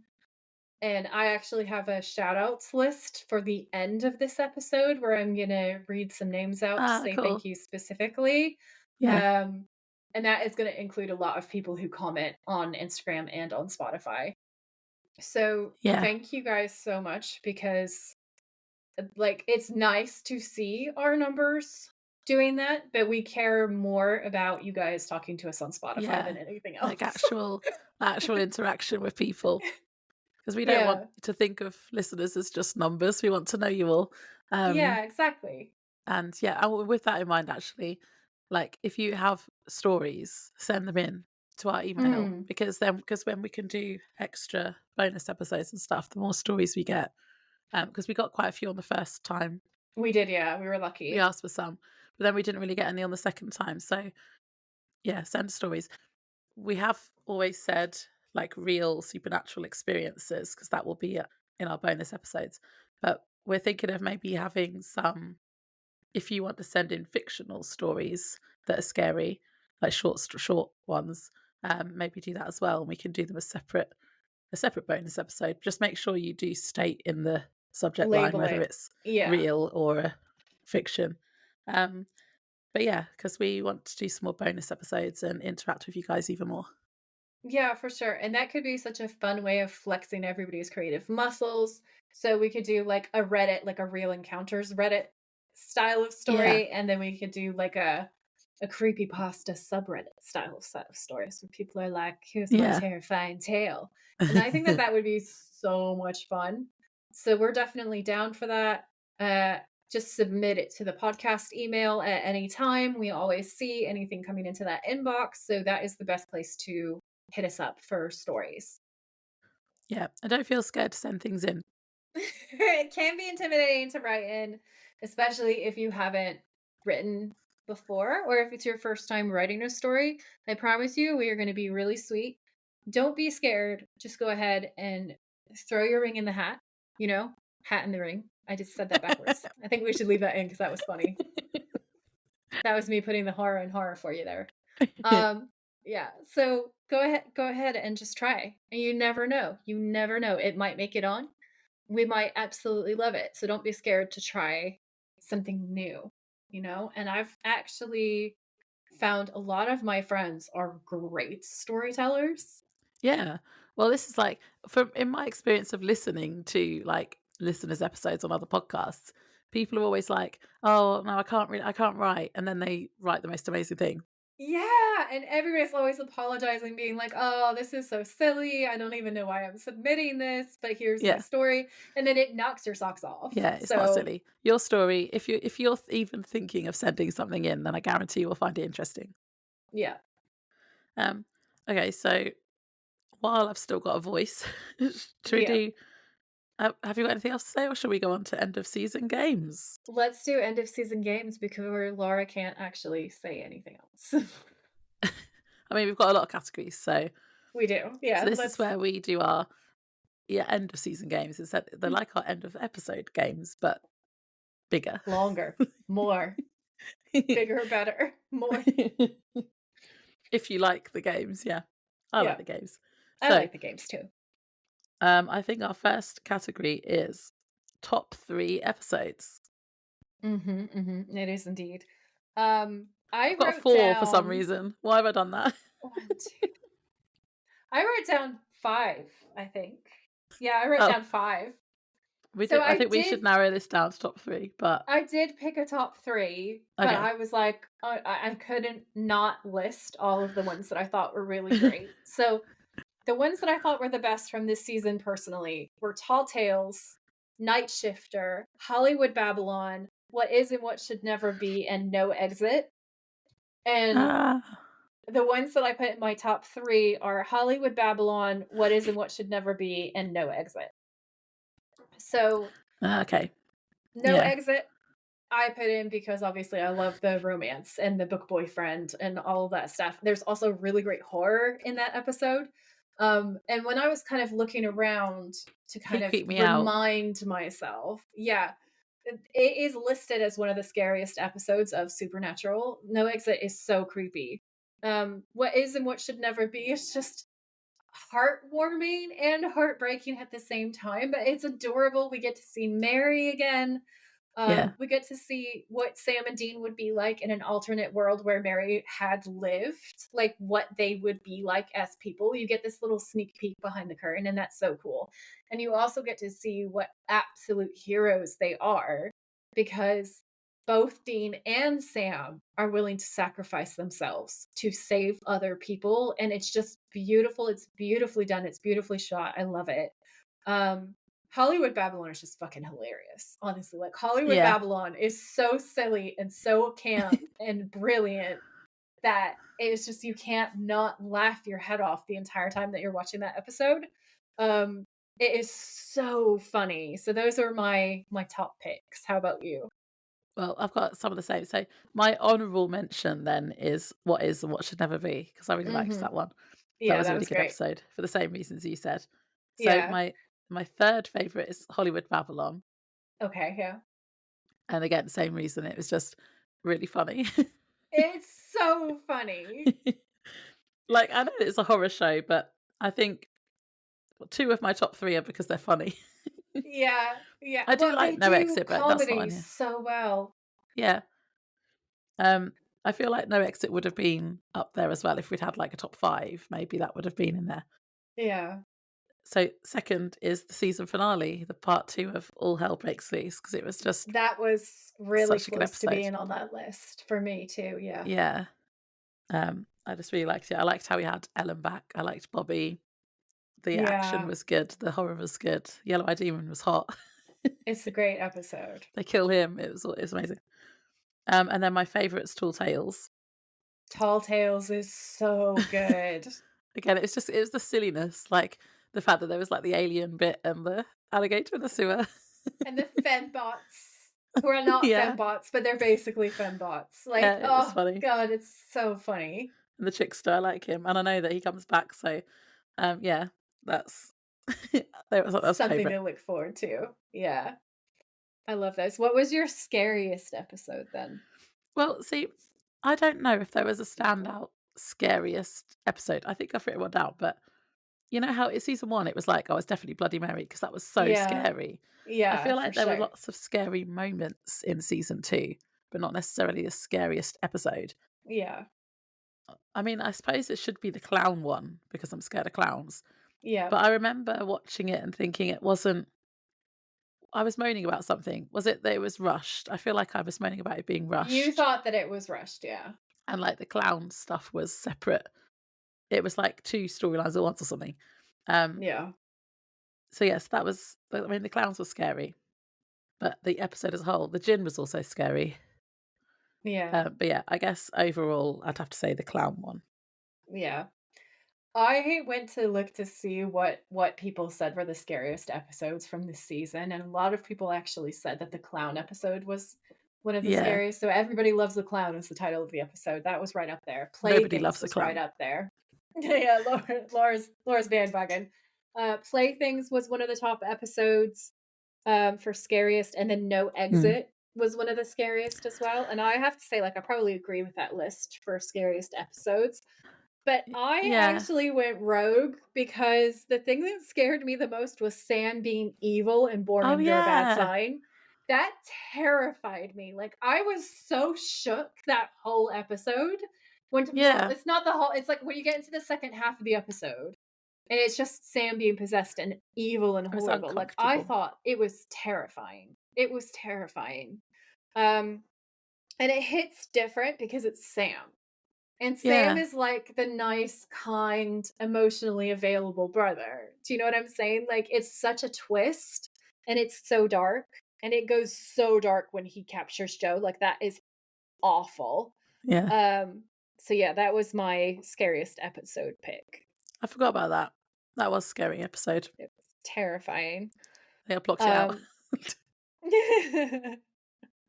And then for the scariest moment, I had 3 for this, by the way. oh, okay. So this is the only thing where I actually picked just one thing, which is from the point of view of when I watched it for the first time, but also rewatching it, even though that I know that how things go, it's the first time that you see Sam die in All Hell Breaks Loose Part 1. That is so scary when it happens because it's kind of a jump scare moment because you don't expect it. And it is also absolutely horrific and heart-wrenching. And that scared me more than any other scene from this season, I think. Yeah. Okay, so my scariest moments. What are they? H.H. Holmes's hand caressing Joe's head when she's being trapped in No Exit. That's horrible. That was horrible when he's like stroking her. The man who fell down the stairs in Playthings, who looked like a dead fish, and his head was the wrong way around. That was really awful as well. That was horrible. Yeah, and that was the episode awful. with the dolls, and that was my scariest moment. Yeah, that says a lot. And then the gin, in What Is and What Should Never Be, the bit where he's drinking the blood bag, and then the bit at the start where he's following Dean and you can just see his face behind the glass. Oh yeah, that's awful. That was really scary. Were really scary. Those were really, really scary.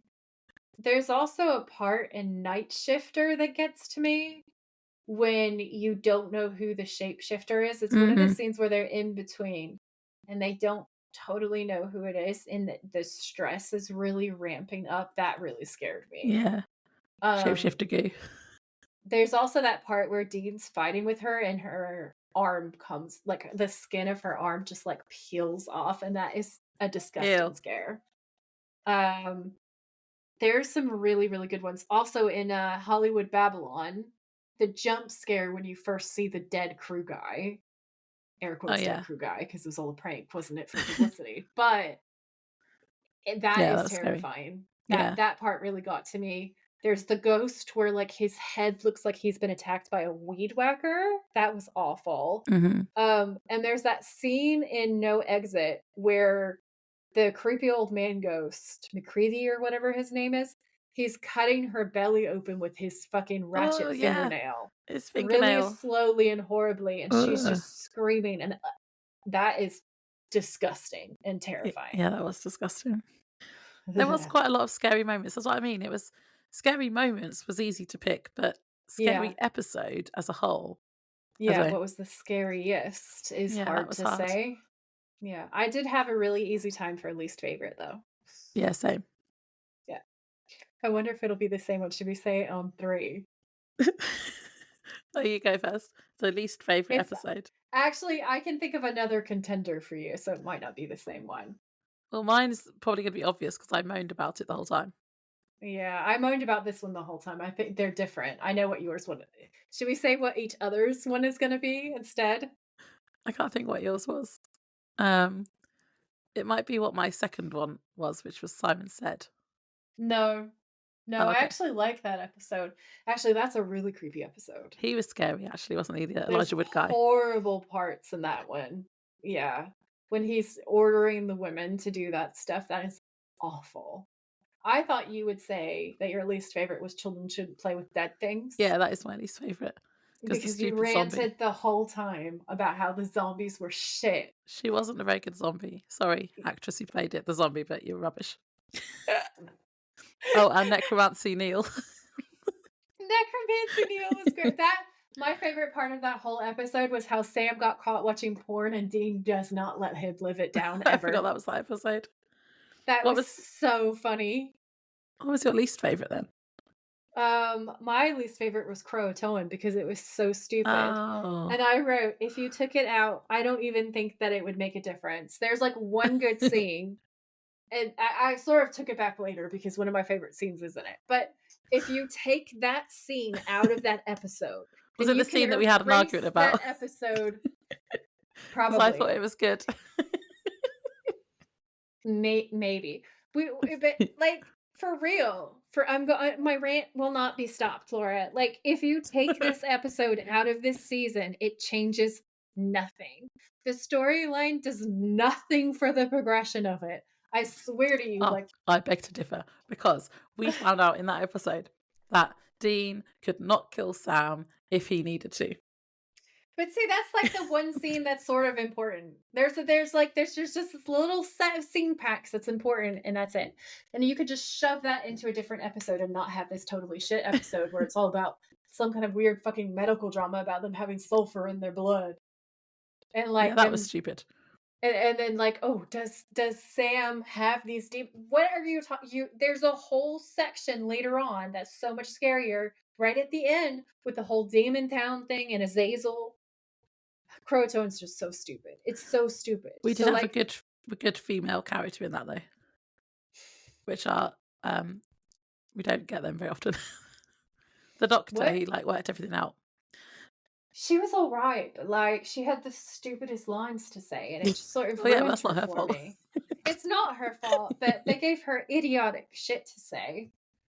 So yeah, no, I cannot. With that whole episode, that is the demon dust for me. That is Phantom Traveler for me for this season. Yeah, okay, valid. Who is your favorite monster or villain overall? I wrote down so many things here because I could not pick a lane, right?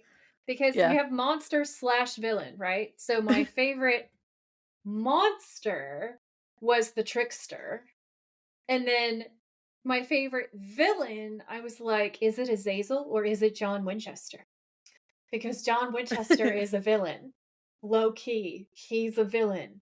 The emotional damage alone that he caused, like, he's heroic too. But I kind of classify John Winchester as a villain. In which case, you have two very sexy, also witty villains to choose from. Because Azazel in the last 2 episodes is fire. He's hot and he's hilarious. He ticks all of the boxes.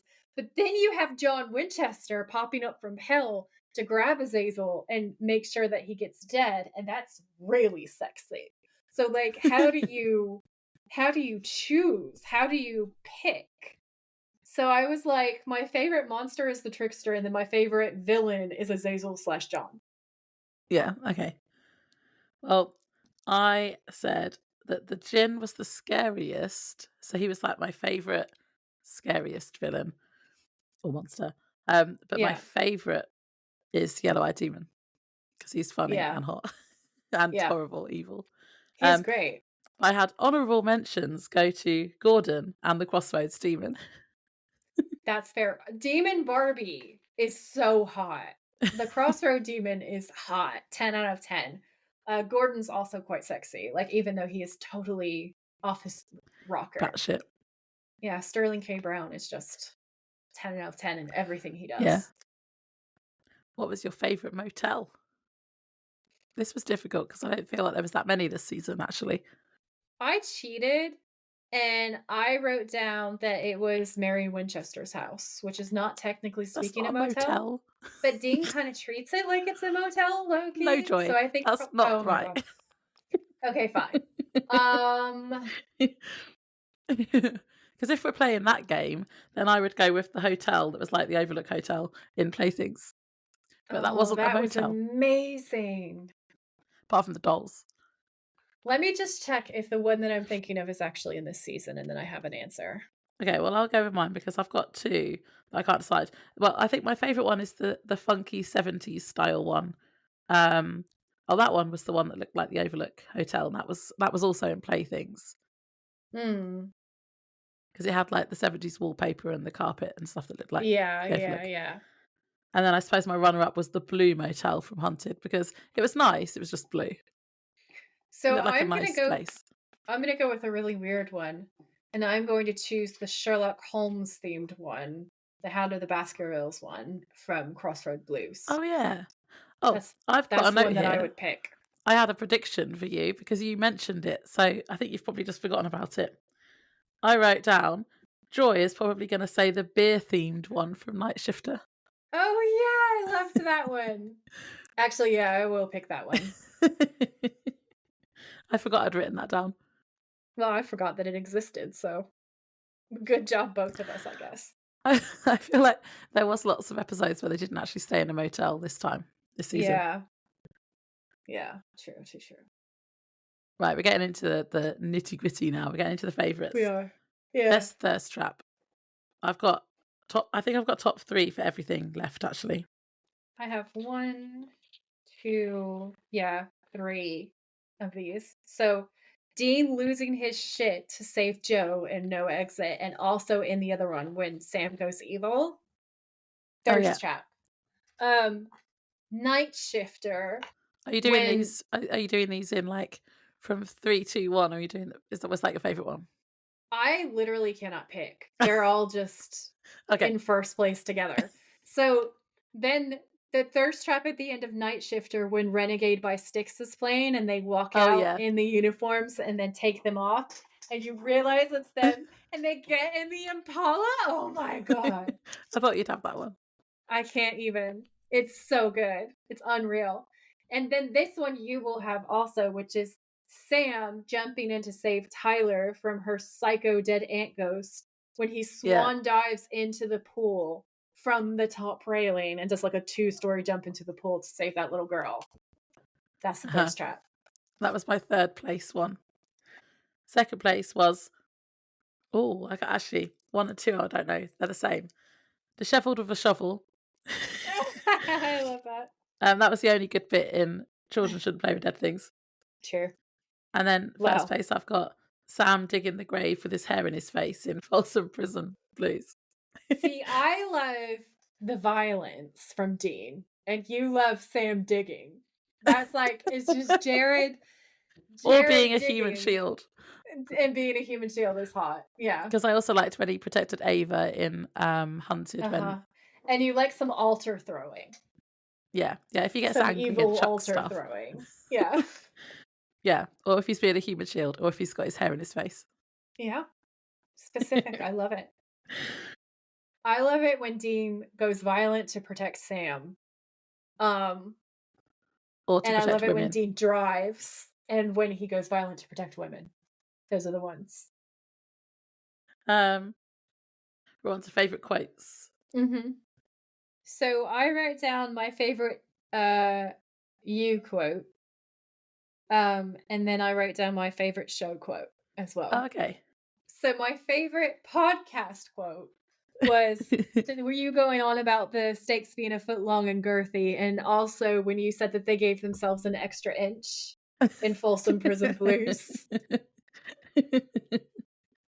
So you like my innuendos? I love your innuendos. And I like that saying that also sounds like innuendo. That's funny. And the show one is in Croatoan, which is where I was like, okay, but we need to take this scene and transplant it into another episode, and then you could just delete that episode. Which is when Dean says, "Nobody's shooting my brother. You make a move on him, you'll be dead before you hit the ground." That was hot. Ah. That was hot as hell. Yeah. Because nobody touches Sammy. I had top 3 again. So in third place, we got Sam in Tall Tales saying, "You brave little soldier." Who is that? That is so funny. So funny. The second one is the Yellow-Eyed Demon in the finale saying, "Oh my, I'm shocked at this unforeseen turn of events." So good. I love that scene. And then the best quote of the whole season was Dean in Tall Tales saying, "Just your typical haunted campus, alien abduction, alligator in a sewer gig." That was a great one. I love that one too. I went for a thirst trappy one. That was funny. That was hilarious. I love that so much. Okay. My favorite out of context quotes. I wrote one down for both of us. So of me, it's when I said obligatory thirst trap over a burning corpse as the cops roll in. That was from Folsom Prison Blues, and it was hilarious. I am so proud of that. Laura's favorite, my favorite of hers that I haven't already mentioned is her Pillar of the Community, Glenn. Oh, An yeah. honorable mention goes to Fire Babies. Fire Babies. Fire Babies still kills me. That derailed like the second half of a whole episode because I couldn't stop laughing. My favourites were in third place, "Enter Dean, the hottest thing I've ever seen," a poem. My poem. My second one was, "Sam would never." Just pure outrage. Yeah, I love that. And then my favourite one is, "They're like a foot long and girthy." Yeah. I think that's probably going to be everybody's favorite. Like, you guys on Spotify, tell us in the comments what your favorites were and if they match up. But I'm pretty sure that they were like a foot long and girthy is going to win. We did have some comments on that one. My favourite Easter eggs is our last category. Yes, indeed. My favorite Easter egg was Mademoiselle Elizabeth de Ranfing, who was the possession case. Oh, yeah. When in 1619 she was recently widowed. A local doctor, pitched woo. She said, "No, thank you." He proceeded to drug her, which I wrote down poison, which is true. And then they decided that she needed an exorcism. So he went to the powers that be and must have said that she was acting possessed in order to cover up his own misdeeds here. So it's like, oh, she might say that I poisoned her, but actually, it is in fact this. Because what he gave her was supposedly supposed to be a love potion, but it almost killed her. So That's so fucked up on so many levels. So she then dragged them during this exorcism in Latin, French, Hebrew, and Italian, read everyone for filth, and mocked the priest's pronunciation of his Latin during his exorcism, and then proceeded to open her own order and take in women to help them rebuild their lives. And I just thought, like, what an absolute legend. Yeah. Yeah, that's a good one. That was my favorite fact that I found. Yeah. Mine was your Easter egg about Zona Hester's shoe. Oh, She she's was amazing. So she was the woman who solved her own murder by she was a ghost, obviously. Yeah. And she went to her mum, was it? And then her Yeah, she mum went to her mother. and then her mum testified in court, and it was the first testimony from a ghost allowed in court. Yeah. And that was in Usual Suspects. You talked about her. Yeah. Yeah, that is one of my favorite cases of all time ever. A shout out and honorable mention to Carly, because I only know about that case because she covered it on her YouTube channel once, and I was absolutely fascinated. Went and did more research, and then when we were watching that episode, I was like, oh my god, this is the Greenbrier ghost. Yeah. So I did more research and threw that in there. But yeah, I just thought it was amazing. My favorite part of the story is how the prosecution were like, yeah, let her testify. Because they thought they were going to make her sound insane in the cross-examination. And instead, she answered all of their questions via the ghost of her daughter. They couldn't disprove what she was saying, and she ended up winning over the jury. Because they were like, well, she clearly is talking to her daughter. Yeah. And she has all the facts, and y'all are a mess. So he's guilty. Definitely. The best. I also really, really liked your Guardian Angel stories from Houses of the Holy and your Phantom Hitchhiker stories from Roadkill. They were fun. Yay! Those are some of my most favorite ones, too. I loved the Guardian Angel stories because I love Guardian Angel stories in general, and I had a lot of fun with those. Yeah. So that's it. End of season 2. That's it. That's the end. And I actually, before we say good night so long and see you again in season 3, which we're really excited for, I have special thanks. I have shout outs. These people are the people who commented, who hung out with us, who just like made us want to podcast.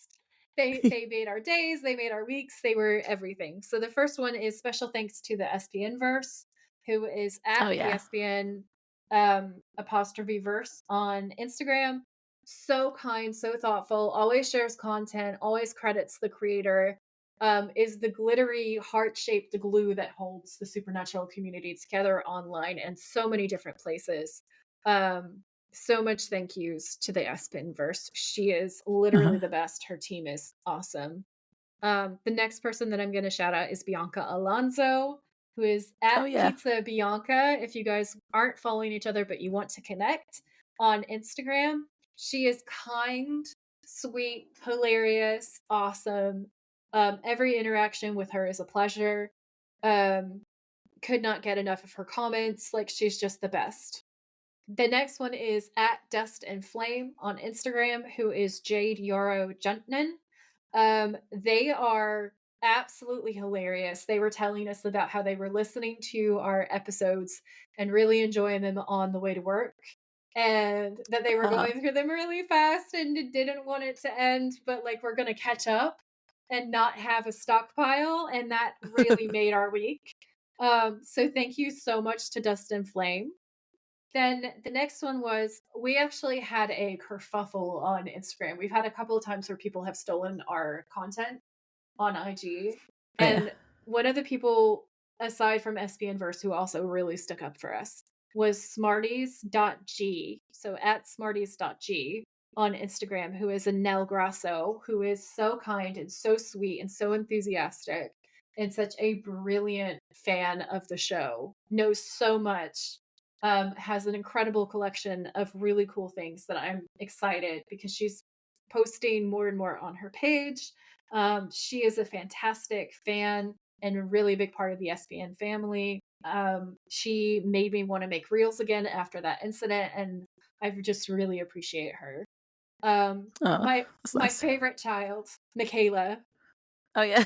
So you can find Michaela on Instagram at Michaela O Elise. Her name is Michaela Johnston, and she is our sunshine. Okay, she goes on Spotify and she tells us what she thought about each episode, and she Yeah. replies to the questions that we've asked her, and she just gives us life in general. So much fun. We love you, Michaela. You're Your great. comments have been getting us through recording sessions. Like at the beginning, we're like, has Michaela commented on anything yet this week? We do. We check every single time. Definitely a trophy to Michaela for this season. Absolutely the bomb. Tina at Tina Morrison 920 on Instagram is always so supportive, always liking, cute little emojis, like has thrown down some fun comments. Really appreciate her vibes. We've also had Jen in Miami, who is Jen Pardo, at jen.in.miami on Instagram. Witty, funny, fun, vivacious. Love her. And then one of our OG in it with us from the beginning commenters who has always got such good vibes is our friend Amy, who is cov.ames.author.page. She's working on her own books at the moment. So you guys can check her out there. She has a lot of pinned comments on our pages. And then we also have a shout out for Helen DeSalvo, who has commented several times. I think she's been since the beginning pretty much as well. She is one of the OGs as well. Like really appreciate her. She's been with us from the beginning, and that means so much. And then the last shout out that I have to give is to Sarah, who is Metallicar.1967. Could not do this without you. You are hilarious. I have quoted you on the podcast maybe 3 times, maybe more than that. I don't even know. I've lost count. You are hilarious. So many pinned comments on Reels, like such an incredible presence, so witty, behind the scenes information, just like absolutely brilliant. Cannot get enough of her. Love her to bits and pieces. Thank you so much. And with that, we're going to have new art soon because we're moving into a new season. Yay. We're going to have new episodes soon, and this is the end. The end of the episode. Yeah, thank you everyone for listening. Thank you so much, everyone. We really appreciate you. I can't really speak anymore. Yeah, she's done her best. She's done her service. So I'm going to say bye from both of us. Have a good evening. We will catch you in season 3. Yay. Bye. Bye. Thanks for tuning in. If you like this episode, please rate, review, and subscribe. We would be very grateful. And if you know someone who would enjoy it, please share. You can find us on Instagram at the Witches of Letters podcast, or you can email us at thewitchesofletters@gmail.com. Until next time, stay safe out there, have each other's backs, and always keep fighting.